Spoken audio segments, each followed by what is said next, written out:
is Alan. I will be your driver and guide for the next hour and a half, 40 minutes. Depending on how long you want to stay on the bus, could be entirely listening to this place. If you're new to Dublin, very welcome. This is O'Connell Street. It is our main street. It's also the busiest street here in the city. It's where you find the general post office or the GPO just coming up on the right past the spire. That's where dozens of rebels took over the entire building and used as the headquarters for the Easter Rising on the 24th of April, 1916. Known as the Easter Rising. Oh shit, that broke. It was on Easter Monday. That guy recorded. Now, a gentleman by the name of Fort Pierce put out the proclamation just outside the building declaring independence of this country. And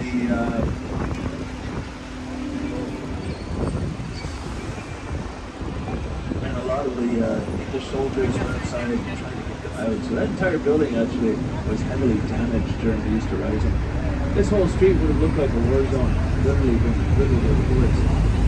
All the leaders were eventually captured and brought over to Kilmaine jail to be executed. Now, if you'd like to visit the jail, I highly recommend you book it online. It's just to sell out on a daily basis. This street is named after Daniel O'Connell. You'll see the big black statue straight up ahead of you there, facing towards the south side of the city. Daniel was known as the Great Liberator. He had achieved emancipation for the Irish Catholics way back in 1829. Basically would have given them more voting rights, as Catholicism was considered illegal for many, many years. See, the Irish Catholics weren't allowed to vote, they weren't allowed to own any land, and they weren't even allowed to speak Irish. He changed all that, so we named that street after him. We also named this bridge that we're currently on after him, also called O'Connell Bridge. It spans over the River Liffey, which is a tidal river. It goes in and out with the tide. It also separates the city in two parts, the north and the south. Over on the left-hand side, you might be able to see the very large green-dome building, which is our customs house. It was built back in 1791. It took 10 years to build that building.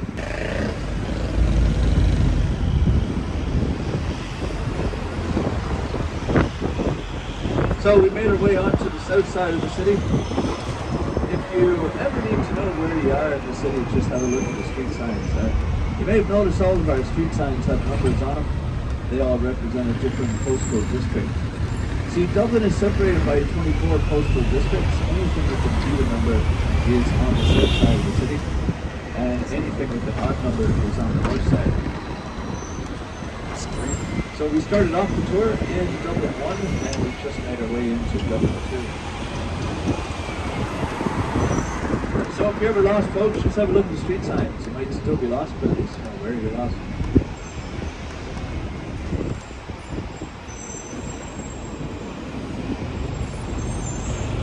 Straight up ahead of you there is the Bank of Ireland building, which was built back in 1729 as the most first purposely built apartment. Now, the housed apartment. I'll explain a little more as we head into George and Dublin. First, though, just up here on the left is the oldest educational institution here in Ireland. That is Trinity College. Trinity College dates back to 1592. It was opened under the instructions of Queen Elizabeth I. To study at the university until 1904. And if you think that's crazy, Catholics weren't allowed to study there until 1970.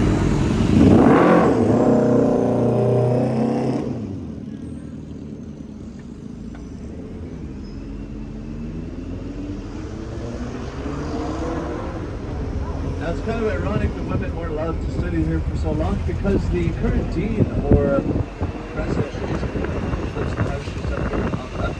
Her name is Linda Doyle.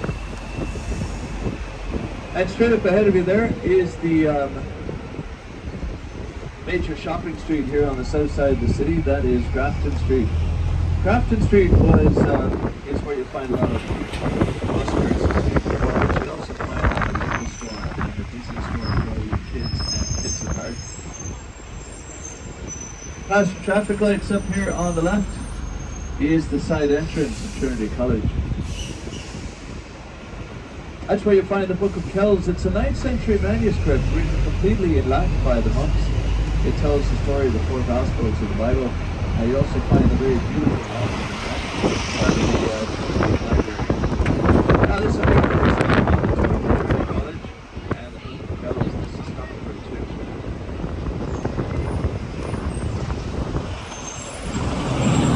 Nassau Street, just coming up here on the left, you'll find the playing fields in Trinity College. If you wonder why they're so low to the ground, that's all reclaimed land. River Liffey used to come out there. Nowadays, you find people playing games like cricket. I actually saw a cricket game finish there last Friday. It started back in October. Over on the right-hand side, the Kilkenny Design Centre. If you're looking for some souvenirs to while you're here in town, that's a great place actually. You get a discount with your big bus ticket as well. And over on the right-hand side, Kildare Street. That's where you find the National Library of Ireland. You also find the National Museum of Archaeology, both of which are free of charge and are open today. All of our national museums are free of charge, folks. You want to take full advantage of that while you're here in town. And they're all open today. Some of them are free for any place in the country, including the side entrance to the National Art Gallery up there on the right.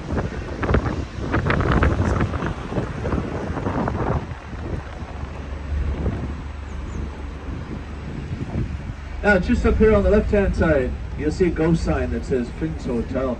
That's no longer a hotel. That's where James Joyce met his future wife, Nora Barnacle, on the 16th of June, 1904. Now, we know it was on that date because he based his entire book, Ulysses, on that date. Norwood Bloom goes in and purchases a bar of lemon soap for his wife Molly. Now you can still go in there and purchase a bar of lemon soap. It's no longer chemist. It's now run by James Joyce enthusiasts. They'll tell you all you need to know about the author. I call them James Joyce nerds. There's a guy in there that looks exactly like PJ, or his name is PJ, sorry, he looks exactly like Doc from Back to the Future. He has the wild freaky hair and the long white lab coat. He'll tell you all you need to know about the author. He knows everything. If you don't find him in there, you'll always find him at Kennedy's Pub on his break there on the left. They're all volunteers. Really nice guy. He'll even sing you a song if you ask him nicely. This whole area, by the way, is called Lincoln's Place, named after the very famous American president. Now his family eventually moved over to number 1 Marion Square. It's just coming up at the traffic lights up here on the left. That's now part of the American College. He lived in that house right up until the age of 20 before eventually moving out to London. Now when he got to London, he got himself into a little bit of trouble with the law. He had an affair with a man. The back of those honor through the trees there on the left. Probably the most photographed statue in the city. Now this will be stop number 4 for Marion Square. It's where you get yourselves a really great selfie with. This is Marion Square. It's one of 5 Georgian squares that we have here in the city. We have 3 on the south side and 2 on the north side. Just over on the right-hand side is the main entrance to the National Art Gallery. That's where you'll find paintings by Caravaggio, Monet, Picasso, Vermeer, free of charge and open 7 days a week. Right beside that is Leinster House, originally built for the Duke of Leinster. Can you imagine that was somebody's house before? That now houses our Parliament, and they show up every now and again. And right beside that, here on the right, is the Natural History Museum. Now that hasn't changed since it was opened by Dr. Livingstone, I presume, back in 1857. We call it the Dead Zoo because it's filled with stuffed animals. Now that's actually closed for the next few months with some major renovations. They're actually restoring every single piece of artifact that's in there. Most of those artifacts were actually labeled by Charles Darwin himself.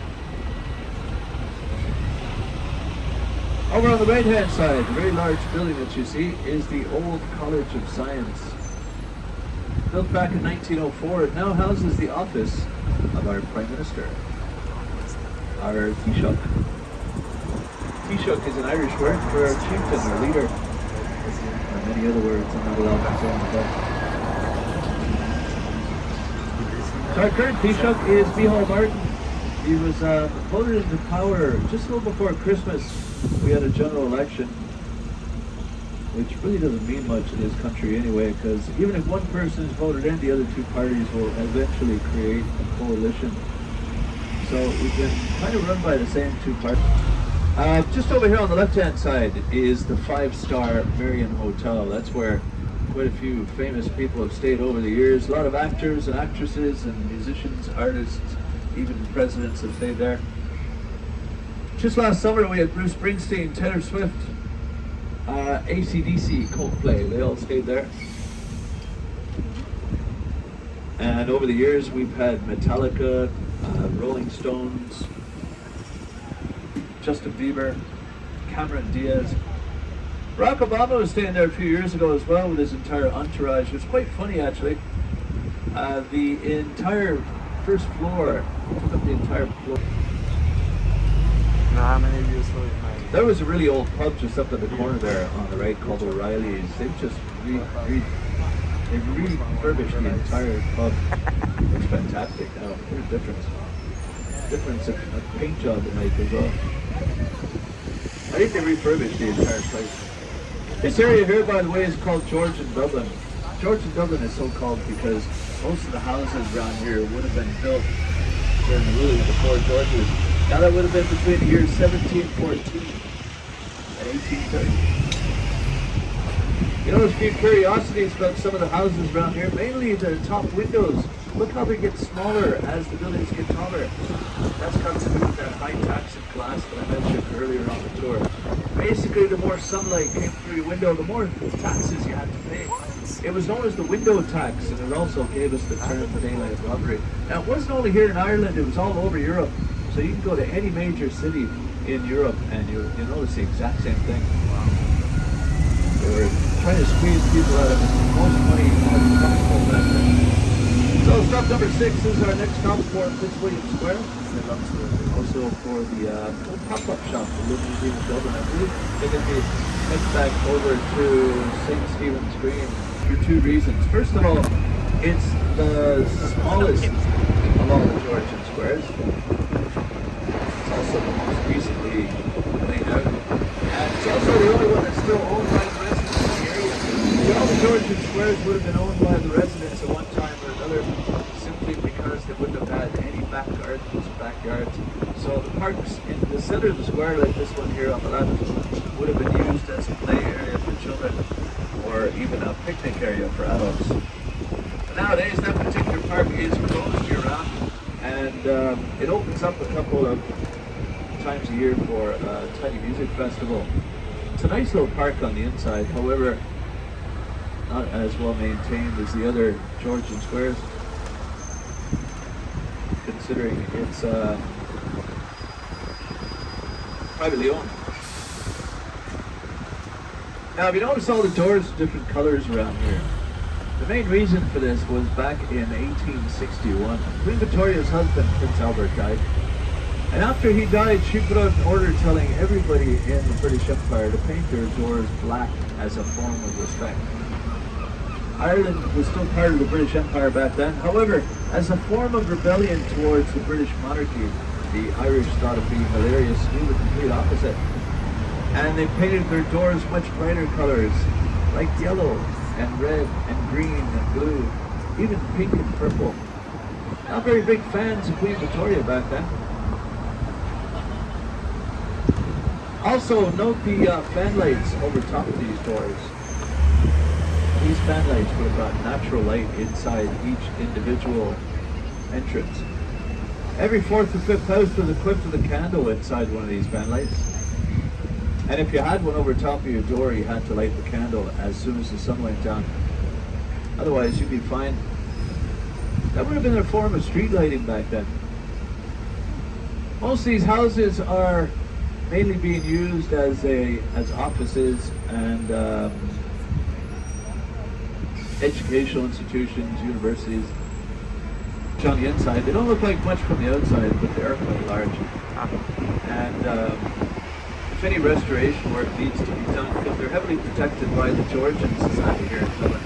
So So if you like to restore any of these houses, it has to be done using the same methods that was used 300 years ago. So it becomes very time consuming.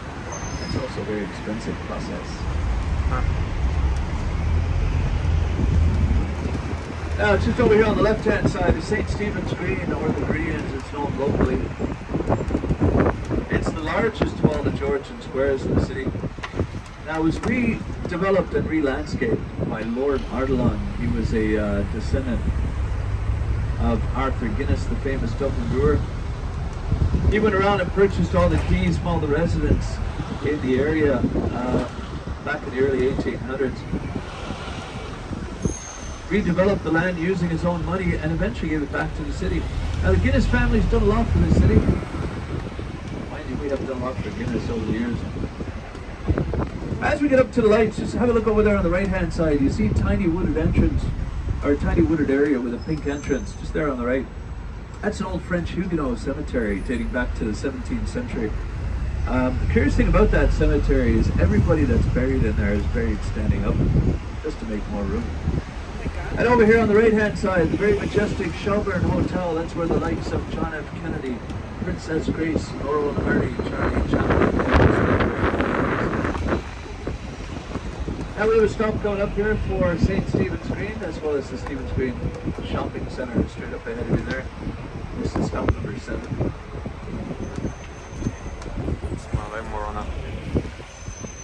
There's Stephen's Green Shopping Centre. It was built back in 1988 over top of the old Dandelion Market. Dandelion Market is where bands used to come and play every weekend. That's where U2 got their start back in 1978. They used to come every Sunday and play a few songs there. As we turn onto Dawson Street, have a look over here on the left-hand side. You see a place called the Dawson Lounge. That's the smallest pub in Dublin.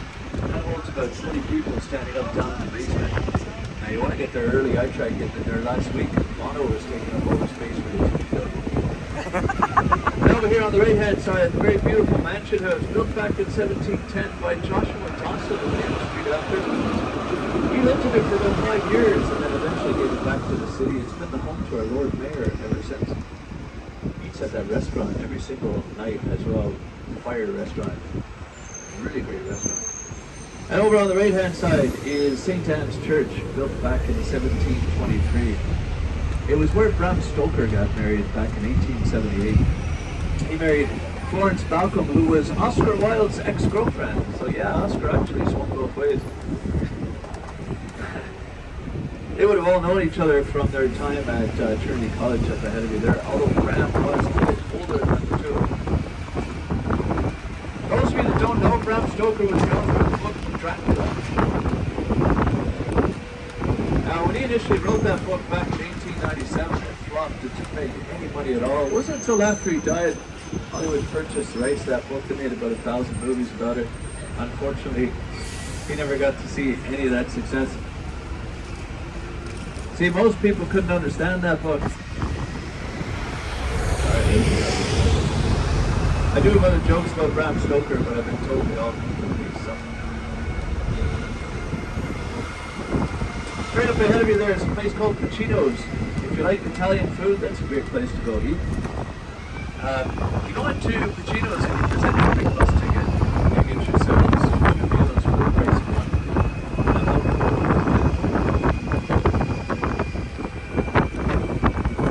Once again, here on the right is Trinity College, the oldest educational institution here in Ireland.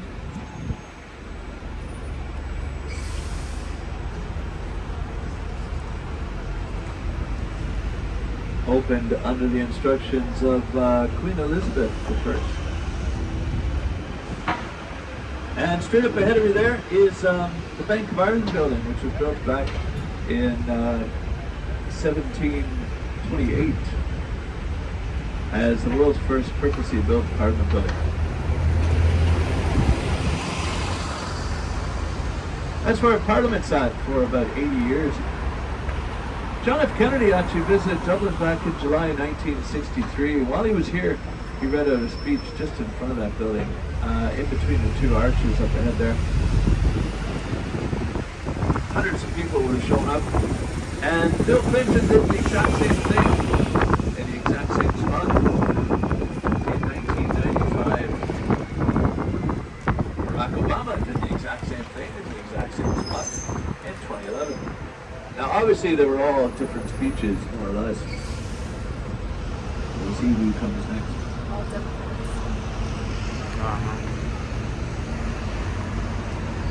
We're going to make our way over to stop number 8 now. So we've left the Georgian area behind and we're making our way into the old medieval part of the city. If you didn't know, Dublin is a Viking city. It was founded by the Vikings 1,200 years ago. I'll show you where all of that started. First though, we're going to make our way over to stop 8 where you can access Temple Bar, Trinity College, Grafton Street. Speaking of Temple Bar, it's up here on the left-hand side in Split Street, in Temple Bar. It's a very large cultural part of the city. It's where they find a lot of cultural restaurants, lots of music.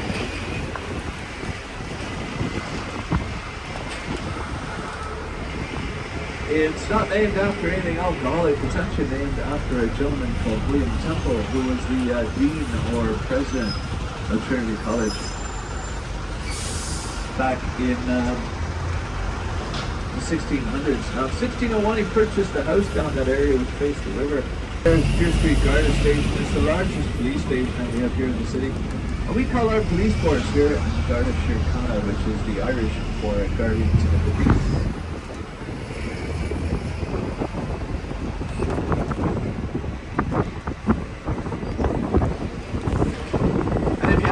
So already, folks, I highly recommend you going onto the main grounds of Trinity College, just up here on the left. A lot of nice buildings there, man. Also, if you're looking for the Molly Malone statue, she's coming up just behind our next stop. She's our famous fishmonger selling her cockles and mussels. Alive, oh, that's what she did during the day. At nighttime, she sold something completely different. Molly can be found just up the street there on the left. We have a stop coming up here for anything I mentioned, including Grafton Street, Molly Malone.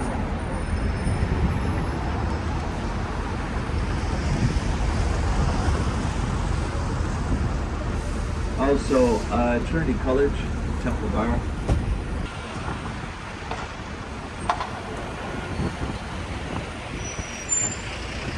Yeah, this is the old financial district that we head back into.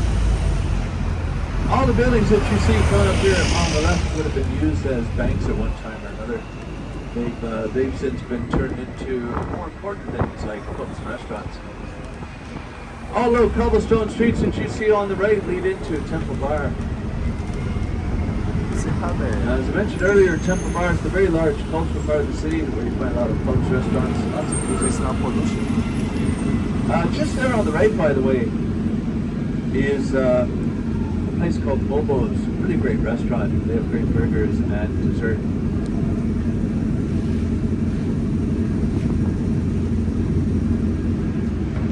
Bo is the Irish word for cow. So technically. Now our next stop will be for Dublin Castle. Dublin Castle has been here since World War IV. It was built under the instructions of King John of Robin Hood family. He initially built it as a prison and it was eventually used as a center of British rule for over 700 years. This will be stop number 9 for Dublin Castle, just up at the lights there to your left.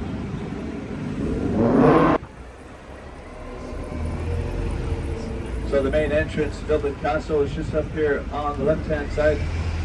As we go through the next traffic lights up ahead of you there, we're entering the old and medieval part of the city. It's where Dublin began. Over on the left is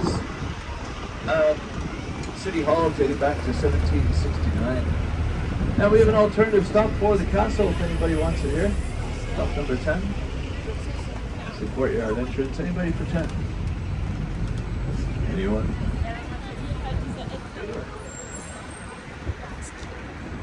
Okay, we'll keep going then. Straight up ahead of you there is Christ Church Cathedral. First of all, Dublin back in medieval times was quite small. It was only about 45 acres in size and would have been surrounded by a wall. This wall was quite imposing. It had 6 major gates and fields straight up ahead of you there, built in the year 1028 by the Vikings. Now the Vikings settled just in behind the cathedral about 200 years before, and when they settled here, they converted to Christianity, which is why they built the cathedral in the first place. Initially, it was made out of wood and eventually turning into a stone structure about 100 years later. It houses the largest crypt in all of Ireland and Britain, which I highly recommend you go and visit. It's not something that you see anywhere else. Christchurch Cathedral is arguably one of the nicest buildings in the city. I pass by here a million times a week, and I still admire that building. Just on the other side of the cathedral, you see an arch leading into another old building. It's called Synod Hall. That building was converted into a Viking museum years ago called Dublín. Dublín is where you'll find the complete history of Dublin.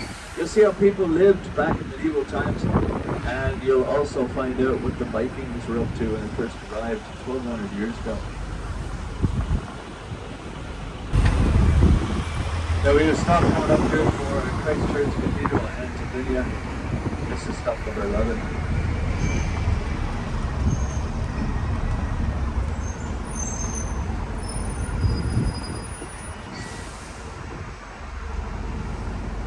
Way down to St. Patrick's Cathedral now. St. Patrick's was built just outside the city walls. Now the walls would have finished over at the next set of traffic lights up ahead of you there. They were initially put up to prevent the native Irish from coming into the city. They used to come down from the Wicklow Mountains straight up ahead of you there. Now the natives were not allowed to.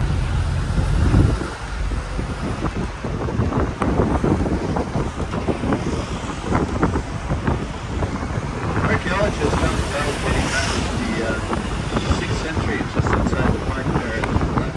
That's where St. Patrick baptized people. They were taking it up by each leaf representing the Father, the Son, and the Holy Spirit. That's why the shamrock is considered to be one of our unofficial emblems. The official one, of course, being the harp.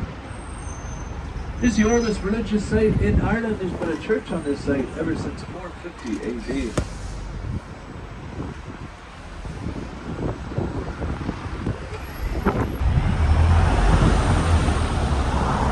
So this will be your stop for St. Patrick's Cathedral. Stop number 12.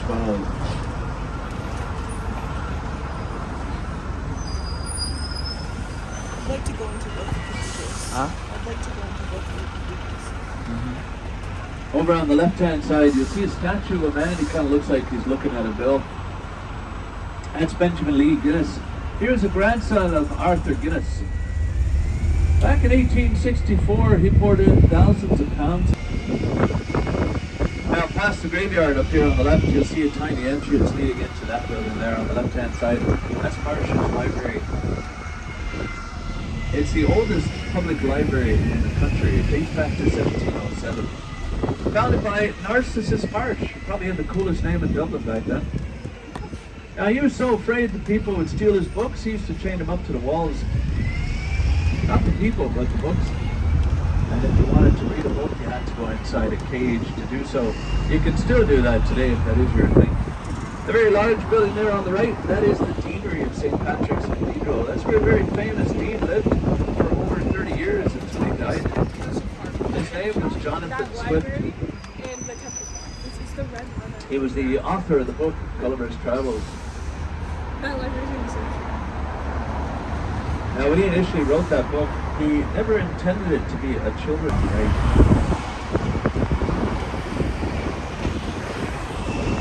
Jonathan Swift actually used to run up and down that steeple. Probably helped him live an extra 20 years. Now we're making our way into a section of town that would have been known as the Golden Triangle back in the 1700s. Now the reason for this, there would have been dozens and dozens of whiskey distilleries in this part of town. That's until the 1920s when a thing called Prohibition happened in the United States, banning alcohol completely. That would have forced the majority of the whiskey distilleries to shut down in the city. Now, thankfully, about 15 years ago, there was a whiskey revival of sorts, where a lot of the old whiskey distilleries actually reopened, starting with Teeling's, where we're heading into now. Teeling's was the very first whiskey distillery to open here in Dublin in well over 120 years. Although it is a fairly new whiskey, it has become a local favorite. And if you want to give it a try, this will be your chance. This is stop number 13. Irish words. Ishkabaha, which basically means water of life. Water. The Irish word for water is ishka, which eventually became the word for whiskey. It was started by the Irish monks back in the 6th century. Now, they initially started making perfume until one very curious monk decided to have a little taste and realized that actually tasted better than it smelled. The rest has been history. Now, a very large fire happened here on just on this intersection here back in June of 1875. It started below Toll House, which would have been located at the corner. The fire quickly spread onto the 5,000 barrels of whiskey that were these barrels eventually exploded onto the street, creating a river of all the people that lived in the area, they started running outside with their buckets and their shoes and their cups, whatever they could get their hands on. And they started scooping up all this burning whiskey. 13 people died during that fire. Oddly enough, not one person died due to anything fire or smoke related. They all died due to alcohol poisoning. Not a way to go. Nice opening tale of burning whiskey and entrepreneur. Horse was the only form of transportation back then. Now, ironically, horse manures would eventually put out the fire. Pardon me, horse manure and ash would have the fire spreading. Now, making our way back into liberties, so-called, because if you lived outside the city walls during medieval times, you were basically at liberty to do whatever you wanted. You were also at liberty to not pay taxes, which pretty well meant that you weren't very well protected back then. See, no taxes meant no police. No police. No laws. That's true. Past traffic lights up here on the right-hand side, you see a series of red brick buildings. They're known as the Ivy House buildings. And they were built back in 1920 by Lord Ivy, another descendant of Arthur Guinness. He built those for the poor people of Dublin as well as the Guinness employees and their families.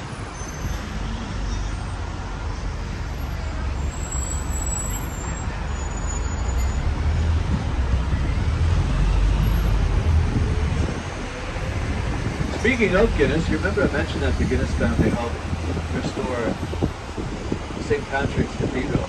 Christ Church Cathedral up ahead of me there was restored by the Rowe family. The Rowe family was a very important whiskey distilling family back in the 1600s, 1700s.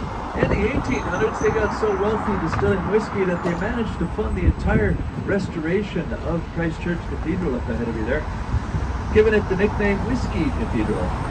So as you can see, both of our cathedrals have been restored. You are not going to see that anywhere else. They are both Protestant cathedrals, initially built as Catholic churches.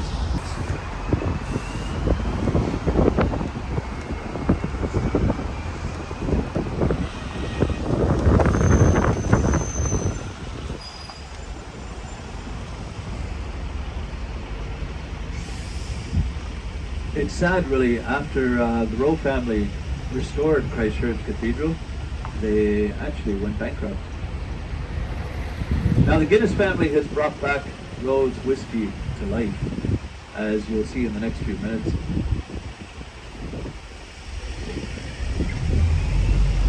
We do have an alternative stop for Christ Church Cathedral and Dublín here. This is stop number 14.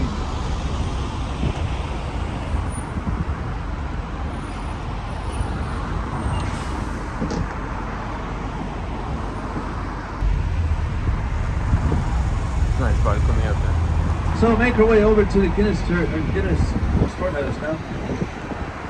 Over here on the right, you'll see a couple of churches. The very first one there on the right-hand side with the four pillars is the Catholic version. They're both called St. Audins. It's a Catholic version of St. Audins, built in the 19th century. It was actually given to the Polish community about 15 years ago. We have a huge Polish community here in Dublin. And right beside that here on the right is St. Audins Protestant Church. That's the oldest parish church remaining in the country. It dates back to 1190. Still in use today, and I highly recommend visiting that church. Would have been built inside the old city walls. If you have a look over here on the left-hand side, you'll see what's remaining of the city walls. That dates back to the 1100s. You see how it's kind of incorporated into the apartments there. Kind of gives you an idea of what the city would have looked like surrounded by a wall. So as we leave the old city walls behind, we're making our way back into the Liberties.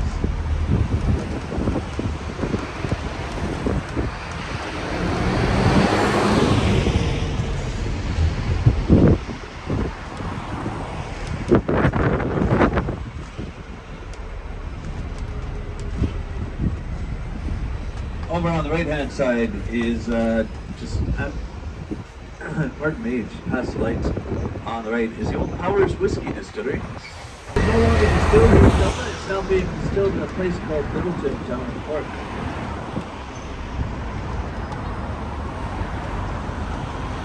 Along with many other famous whiskies like Jameson and my personal favorite.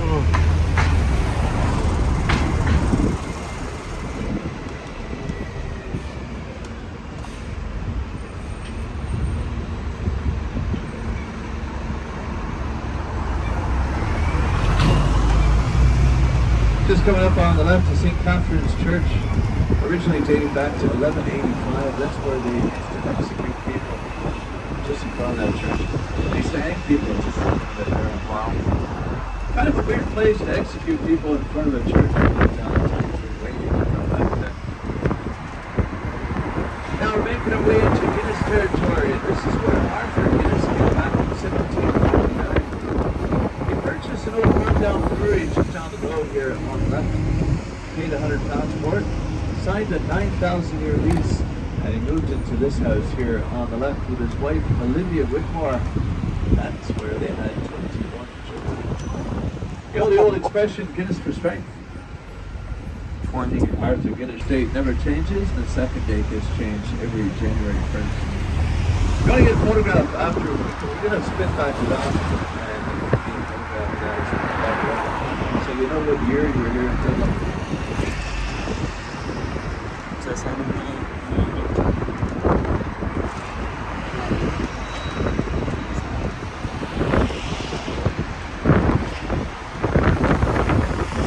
If you are making your way into this storehouse while you're here in town, I highly recommend you going up to the 7th floor Gravity Bar. You get yourselves a really great view of the surrounding area from up there. Now once you're up there, they'll teach you how to pour a perfect pint of Guinness. And they'll give you a certificate indicating that's good stuff. You can put that certificate on your fridge door right next to your kid's math results. You also get your photograph taken. They'll put your face on the head of the pint. Now although that sounds a bit creepy, it is kind of cool. I've done it a few times.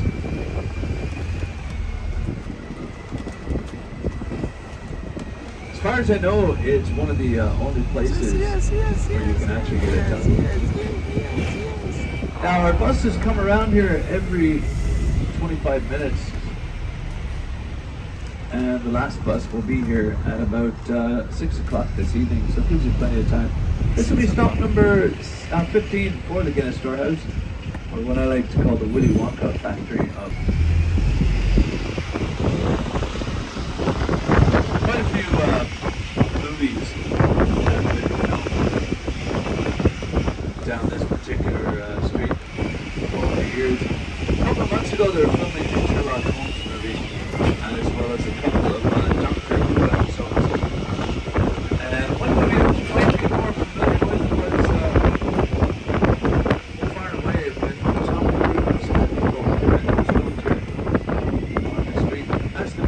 Tom Cruise had far and away the worst Irish accent ever.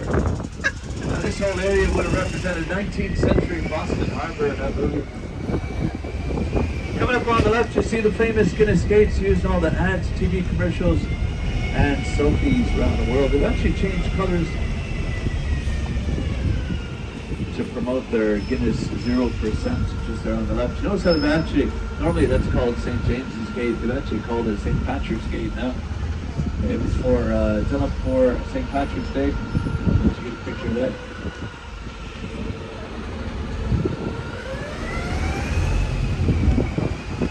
Yeah, if you haven't tasted the non-alcoholic version of Guinness, I highly recommend it.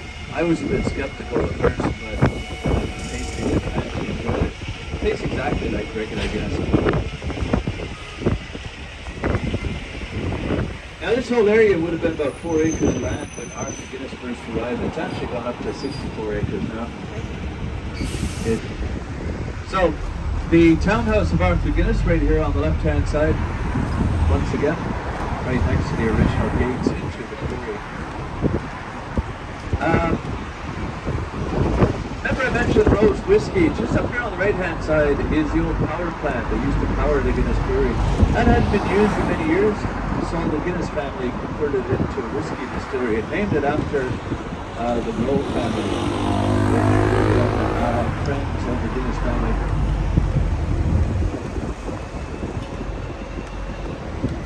That was about 10 years ago.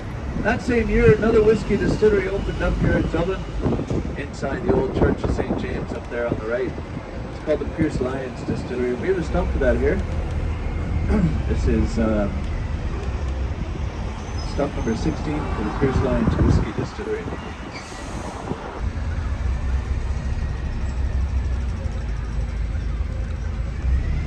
That's Pierce Lyons Whiskey Distillery there on the right. Pierce Lyons was an Irish-American entrepreneur from Kentucky. Now he was born here in Dublin, raised in Kentucky, and moved back here as an adult. His dream was to open a whiskey distillery here in Dublin. One day he found out his grandfather was buried in the graveyard just there on the right. So when the church came up for sale, he purchased it and turned it into a whiskey distillery, because why not? It's the world's first and only whiskey distillery built inside a church.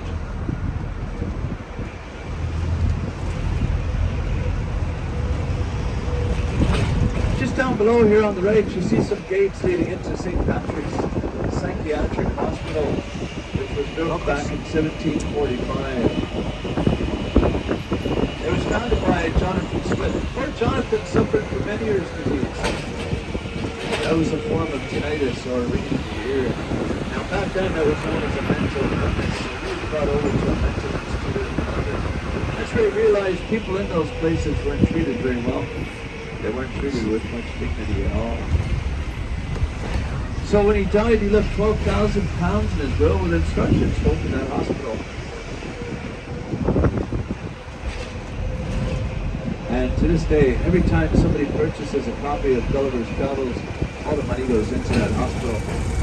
Curiously enough, it's partly being used as a detox center nowadays.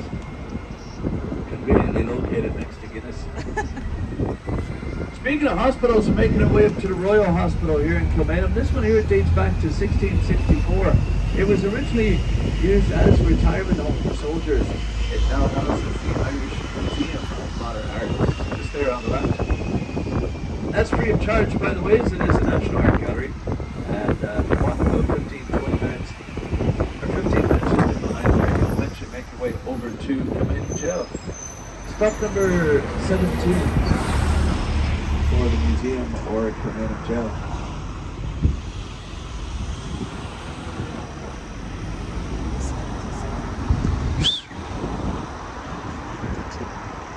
Down there for Now, you may have seen a lot of towns and cities around the country starting with the word kill. There's nothing violent about that. Kill is the Irish word for church. So in many places around the country, like even this area here, you know, they have churches.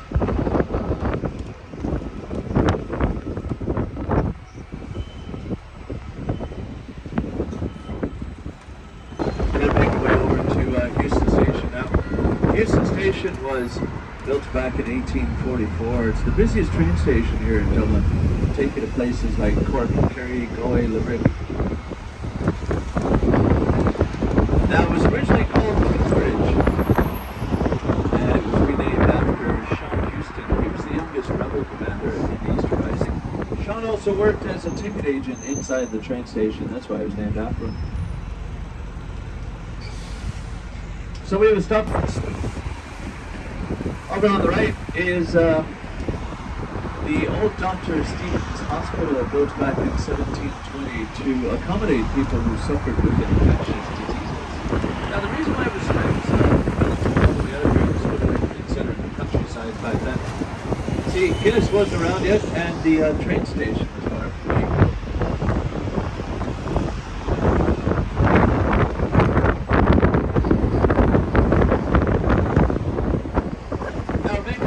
Over to the north side of the city by crossing over the River Liffey.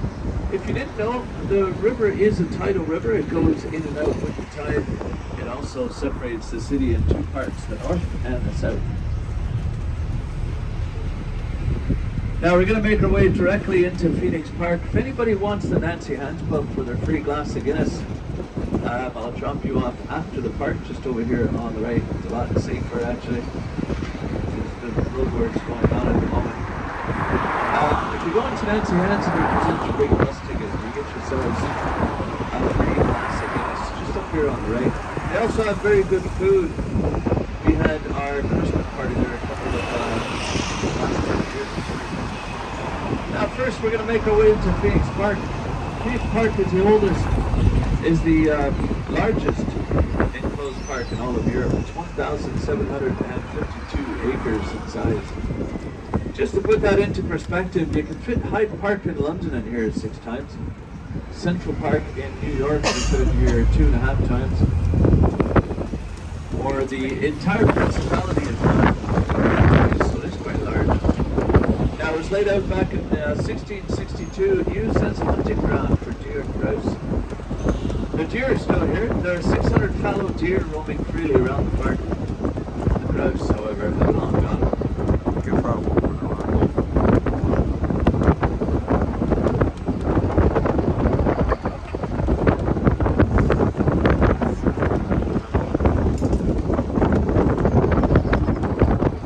Over on the left-hand side is the Wellington Monument to the Duke of Wellington. He was the only Irishman ever to become a British Prime Minister, and he also defeated Napoleon at the Battle of Waterloo back in 1815. All the ironwork that you see beneath the monument, that's all melted down cannons from Napoleon's army. And it also depicts the Battle of Waterloo. Also, past the roundabout up there on your right-hand side is the main entrance to Dublin Zoo. Dublin Zoo is the second oldest zoo in Europe. It dates back to 1831. Very well known for its lion taming program. Have you ever seen the old MGM movies with the lion roaring at the very beginning? That's east of Dublin. Now we have a stop coming up here for Dublin Zoo and Phoenix Park.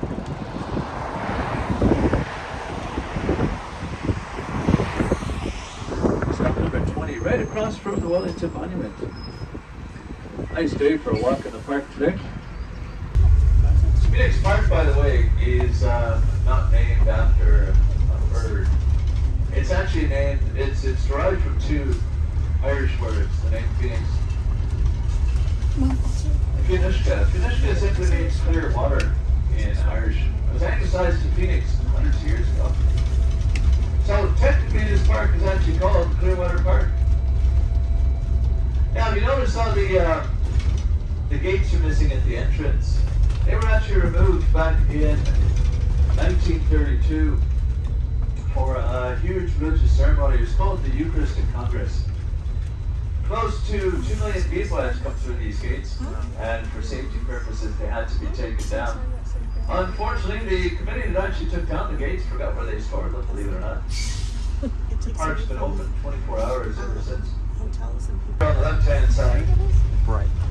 excuse me, is the Criminal Courts of Justice building.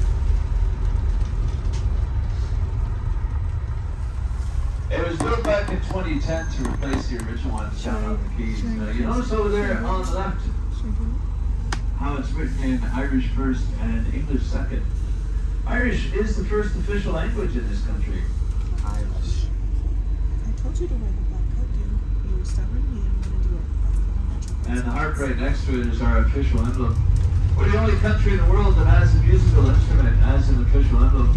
And when the government wanted to use that, about 100 years ago, they had to ask Guinness for permission. See, Guinness had been using the harp as their logo for many, many years, so they eventually came up with a compromise. All they had to do was just flip the harp around. It's just a mirror image of each other. So the Guinness harp, it tilts to the left, and the Irish harp tilts to the right. Now, stop number 21, if anybody wants to avail themselves of a free glass of Guinness. Stop 21.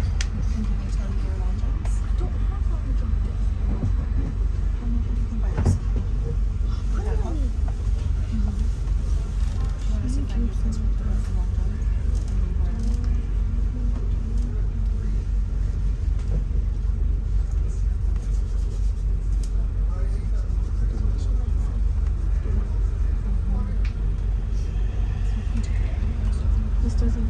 It's not good.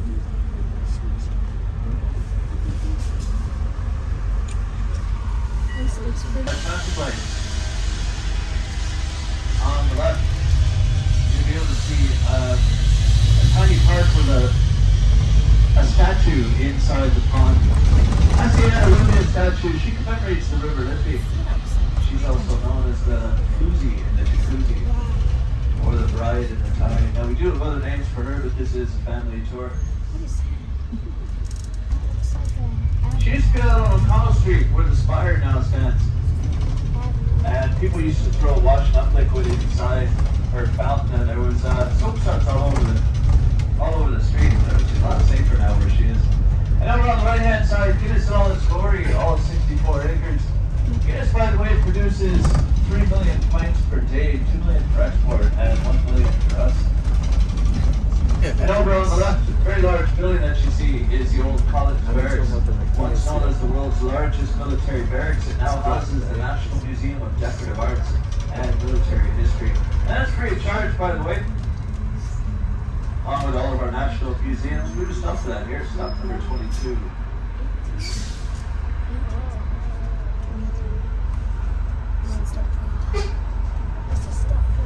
Now remember, all of our national museums are free of charge. We want to take full advantage of that while you're here in town. Most people, myself included, don't.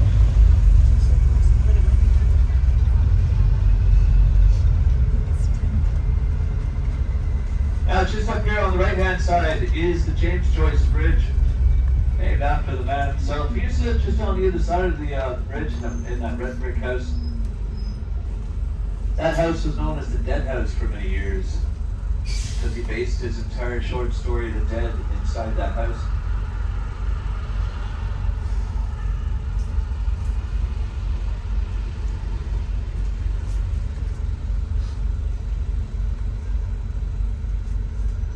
That was actually part of the Dubliners trilogy.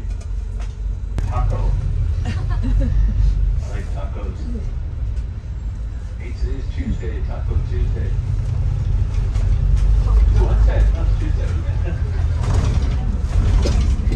It's Taco Wednesday. That's one of the newest bridges built in the city, by the way. The oldest one is coming up here on the right.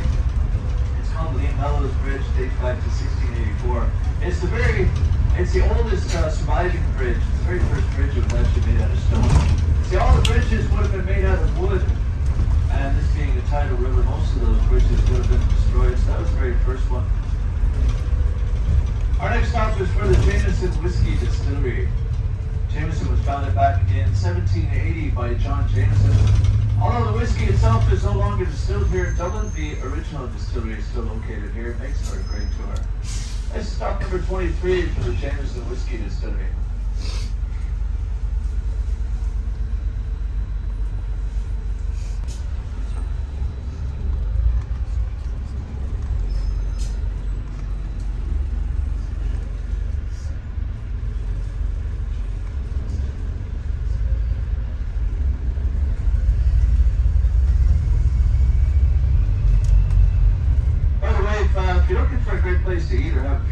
later on today or tomorrow, or any given time really. There's a great pub just on the other side of the bridge up there on the right. It's called the Brazen Head. It's the oldest pub here in Dublin. It dates back to 1198. It's also one of the rarest places where you find a nice mixture of tourists as well as locals. They have a great Guinness stew there as well, and live entertainment at night. Also, if you're feeling adventurous, just up here on the left, up on Church Street, there's a really nice old church. It's an old Viking church dating back to the 1100s called St. Mickens. And the really curious thing about that church is you can actually go down into the crypt and touch a few mummified bodies. Now they're mummified due to the limestone in the earth, as well as all the salt coming in from the river here on the right. Now remember, this is all the outside out by Christchurch Cathedral. So the organ is still located there. And up here on the left-hand side is the Four Courts building I mentioned earlier on the tour. That's where the criminal courts of justice would have been located. This building was built back in 1786 by James Gandit, same person who built the Customs House we saw earlier on the tour. Now that building houses the High Courts of Ireland and would have been used extensively during the Civil War back in 1922. And over on the right-hand side, the really large modern building that you see there is the Dublin City Council building. Now it's really not much to look at, but the reason I mention it is because that's where the Vikings settled 1,200 years ago. That's where Dublin began. Now we know this because when they were excavating during construction of that building back in the 1970s, they came across the largest Viking settlement ever found outside Scandinavia. Now they found about 300 houses and thousands of artifacts, which can now be found at the National Museum of Archaeology down on Kildare Street. If there is only one museum that you could visit during your time here in Dublin, I highly recommend it being that one. It's where you'll find all the old bot bodies.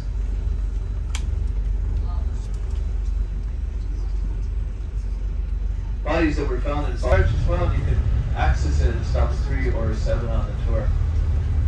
The Vikings actually named our city. They settled where two rivers connect.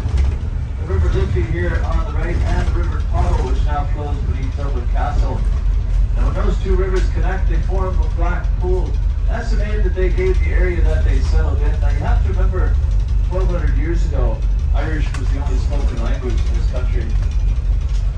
So they gave it the Irish term, which is Dublin. Dublin simply means black pool in Irish. Over time it was converted to Dublin.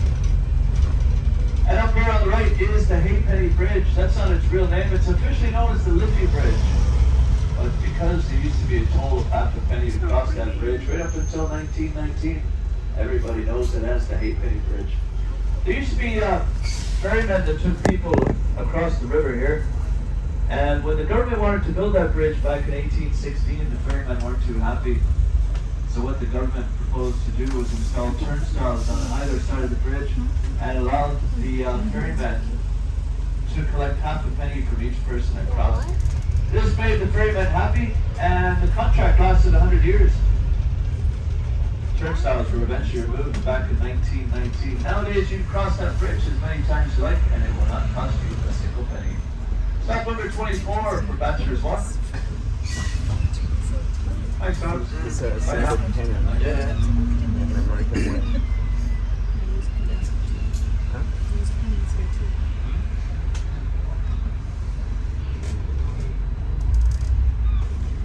So we're going to make our way back over to stop number 1 now, where you can start the tour all over again.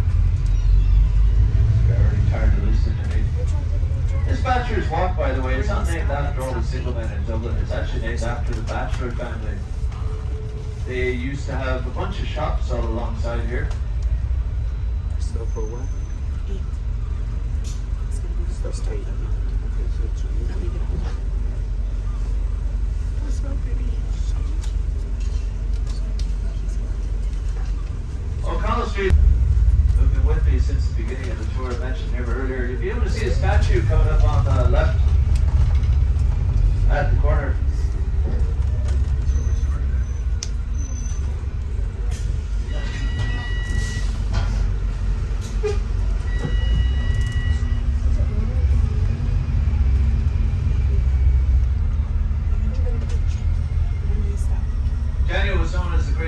crusader. He achieved emancipation for the Irish Catholics way back in 1829.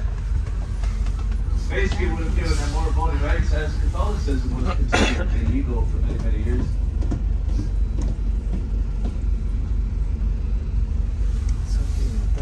A little fun fact about O'Connell Bridge there on the right, it's the only bridge in the world that's actually wider than it is long.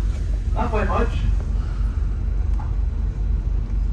Only about a meter or so, but straight up ahead of you there is the Monument of Light. It's the tallest freestanding sculpture in the world. It stands at 121 meters or about 400 feet, depending on how you measure things.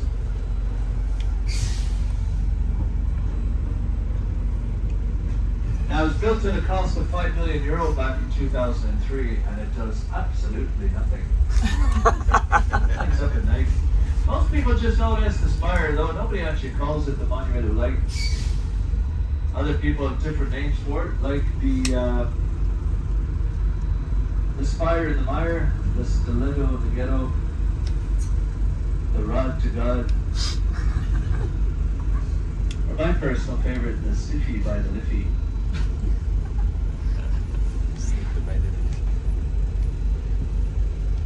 Back about 8 years ago, Star Wars